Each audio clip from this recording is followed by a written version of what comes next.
સુરત શહેરના ભટાર રસ્તા પાસે ટેમ્પો ચાલકે અચાનક ટર્ન લઈ લેતા 4 કાર એક પછી એક અથડાઈ ગઈ હતી, જેથી ગંભીર અકસ્માત સર્જાયો હતો। જો કે આ ઘટનામાં કોઈ પણ જાનહાનિ થઈ નહોતી।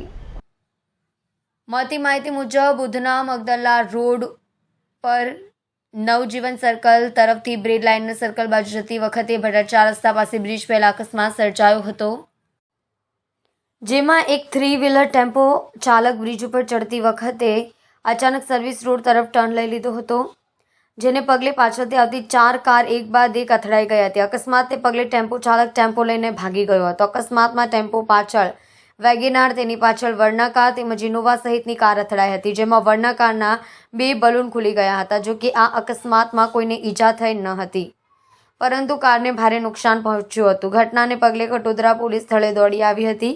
આ ટ્રાફિક ઉપર કાબુ મેળવ્યો હતો। જો કે વાહન ચાલક દ્વારા ફરિયાદ આપવા માટે ના પાડતા ફરિયાદ નોંધાઈ ન હતી।